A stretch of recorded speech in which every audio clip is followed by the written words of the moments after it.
We're going to talk a little bit about coordinate systems and troubleshooting problems that occur with coordinate systems. When things don't work in GIS, double check the coordinate system. That's usually where the problems occur. And typically what happens is you'll have data sets like these three here that we're looking at that should all be at the same spot, but they're not. And so what do you do?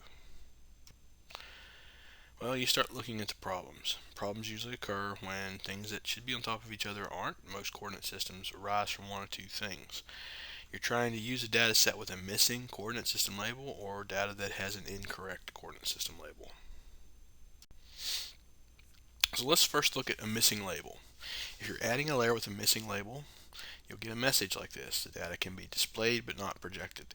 That means if there's no other data in the data set, then it will draw it and you can see it. But the moment you have data that has a spatial reference so that it knows where it should be positioned in the GIS environment, the data with an unknown spatial reference will disappear. And at the same token time, if you were to go check the coordinate system properties, you will see, whether you're looking at the data source specifically or even in catalog, that the coordinate system is undefined. In other words, it has no label. Now, all the information is there. What's the value at XY for this point or this line or this polygon? But that doesn't mean much if you don't know the coordinate system. And so with it being undefined, it can't be projected. So when you have an undefined coordinate system, it could be a lot of different things. It's likely, here in the US, it's going to be either in UTM or in state plane. However, if it's undefined, it could be either one. You have to figure out which one it is or if it's something else altogether entirely. Undefined layers that appear correctly. Well, this is a dead giveaway and it makes your life easier.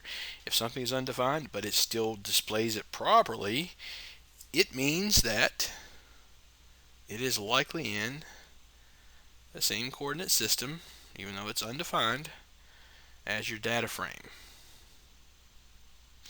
If this is the case, all you have to do is correct that label for that data that's undefined so that it is the same as your data frame. Now, when it doesn't appear, that's when things get a little bit tricky.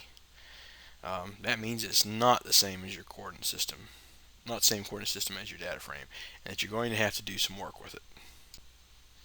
And by work, I mean you're going to have to investigate it and ultimately probably do a little bit of guessing. So if we were to look at the extent in the properties,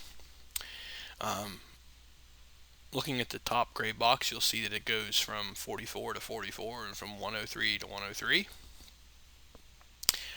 When all those numbers in that gray box under extent are less than 180, there is an increasingly high likelihood that what you're looking at is angular degrees. That means that the data set is in fact in a geographic coordinate system.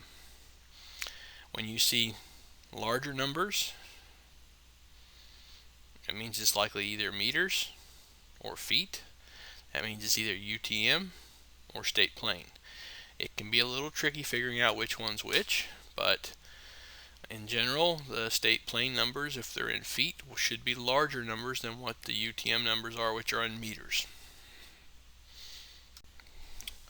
How do you fix these problems? If the problem is a missing or incorrect label, you use the Define Projection tool. The Define Projection tool is nothing more than a great big eraser and a digital Sharpie. It takes the label that's missing and you simply write in what it is, or it takes the label that is wrong, erases it, and you write in what it is. It doesn't actually change any data, it just changes the label, which affects how the software reads the information. So if you have something that's incorrectly labeled, ArcMap sees a label and it says, oh, I don't have to do anything, it's right. No, it's not right. That means it'll display it in the wrong place. That's how you can tell if something is incorrectly labeled. Two data sets, they're both supposed to be at the same place, they're both labeled to have the same projection, and then they don't show up in the same place. One of the two is labeled wrong. In this example, you see the two data sets represented by the green cylinders.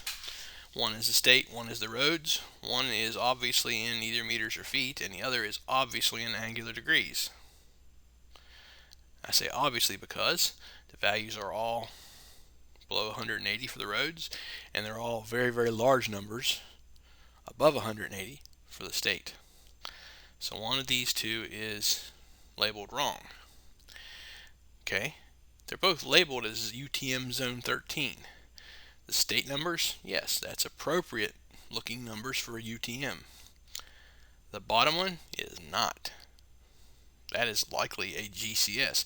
Probably the GCS that particular UTM zone data set is based on. But nonetheless, it's wrong, and so it needs to be labeled correctly. If we go in and look at the extent, we see the numbers. Yeah, that makes sense. It's probably something else. And if we change the label to reflect that, what will happen? Well, let's fix it and see. We'll take the define projection tool and run through, tell it what we think it's supposed to be, and kaboom! It should be where it needs to go. Now here's where we have problems. People think the project tool and the define project tool and changing the coordinate system properties in ARC catalog are all the same thing. They are not. It is vitally important that you get this. The project tool is when you want to change a known and correct projection into a different projection. The define projection tool and the settings for the coordinate systems in our catalog are all about labels. So they are used to apply a label for a spatial reference when one is missing, or to fix a label when one is incorrect. That is the only thing that they're used for. If you use the wrong one, it's not going to work. If you're fixing something that's incorrectly labeled or doesn't have a label, you shouldn't end up with an extra or a new data set. If you're using the projecting tool, it's all about making a new data set from the old one in a different projection. And so if you're trying to do that and you don't end up with a new data set, you used the wrong tool for that. Again, flashing caution to illustrate the importance of not using the wrong tool. Some examples of how to do this incorrectly. Two data sets, one's in UTM, one's in a GCS, and so you want them both in UTM, so you think, I'll use the define projection tool to change that projection to what I want it defined as. Wrong. That changes the label. That does nothing to those numbers, the numbers that you see inside the cylinder. They'll still be there. It'll just be trying to read those as if they were in UTM. So that ain't going to work. Define projection changes only the labels. The project tool is what you would use if you wanted to create a new data set. So what we would do is take the one on the left and define it as what it actually is, which is a geographic coordinate system, and then use the project tool to create a copy of it in the UTM data set that we previously wanted. So again, you want to display them together in UTM. ArcMap on the fly will do that, or you can use the project tool to convert it once you've fixed the label issue, if there is a label issue. If it's labeled correctly, like in this case as a GCS, then you don't have to fix that. You just got to project it using the other tool, not the define project tool. Here's a breakdown of what the tools do and how it works. You need to go over this, and so I'm not going to spend too much time talking about it. Read it. Commit it to memory. This is important. The stuff on the left is for fixing errors and filling in missing information. The ones on the right are for changing otherwise correct and functional and working data into data of a different projection. Summary. Common problems, things don't line up. It's almost always a coordinate system, but it's not always a coordinate system. That's why I said almost. Some other problems are things being slightly offset. This has to do with datums a lot of times, or just basic errors. So a typical datum is something is in NAD 27, but it's somehow been labeled as NAD 83, and you'll see an offset like you see in that top left.